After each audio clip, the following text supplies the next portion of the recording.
আজকে এই ক্যানিংয়ের সকল নদীকে নিউ বাস টার্মিনাসে সঞ্জয় শাস্ত্রী মহারাজ উপস্থিত আছে, মৃত্যুঞ্জয় মহারাজ উপস্থিত আছে। এখানে দিঘি থেকে জল ধরে 500 উপরে মহিলা মায়েরা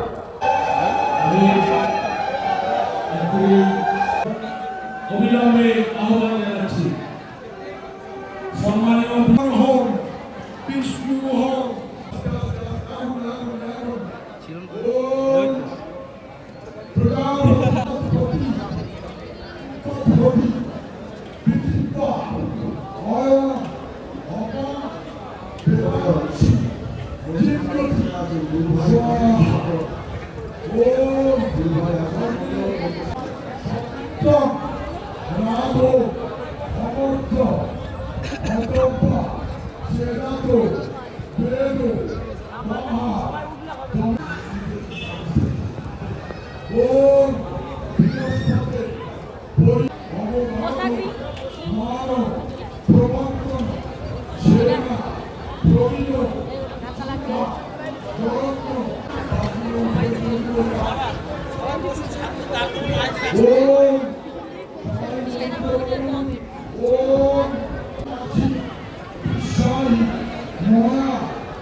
যেভাবে আমরা রামের নাম বলতে পারতাম না, এরকম জয় শ্রী রাধে বলতে পারতাম না, সেই জন্য এখন আমরা সেই মনের আনন্দে জয় শ্রী রাম বলতে পারি এবং সমস্ত হিন্দুরা একই সঙ্গে ঐক্যভাবে চলতে পারি।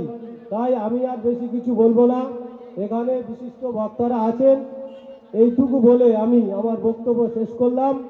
আপনারা যদি এরকম সহযোগিতা করেন, এর থেকে বড় আমরা আরো অনুষ্ঠান করতে পারি।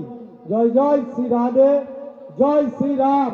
জয়ের ধ্বনি মানে শুধু দিনকার যদি পার্লামেন্ট দেখেন, এই বাংলার যারা ছিল তারাও আর কি মেজরিটি পার্সেন্ট ভোট হবে এইরকম ঠিক হলো। তখন আর কি ভোটাভুটির সময়তে প্রথম ভোট যখন হয়েছিল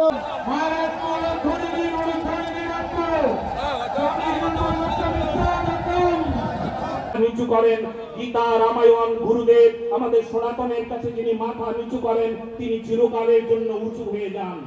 সেই জন্য আজ আমাদের ধর্ম সামনে, আর তা নিয়েই আমাদের গর্ব, আমাদের আনন্দ, আমাদের গর্ব। আমরা রাষ্ট্রিক ভাবনায় চলি, রাষ্ট্র সাধনা, রাষ্ট্রের হিত, রাষ্ট্রের জন্য আমরা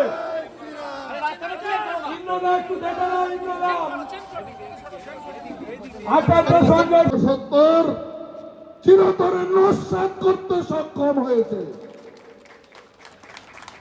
অঙ্গ জেগেছিল, কলিঙ্গ জেগেছিল, বিরাট একটা প্রশ্ন চিহ্ন, বিরাট একটা অপমানের কলঙ্ক নিয়ে বয়ে বেড়াচ্ছিল এই ভারতবর্ষ। শিক্ষায়, ধর্মে, শিল্পে, সাহিত্যে সবার উপরে বাংলা এবং বাঙালি করতে গিয়েছিলেন, পারলেন না।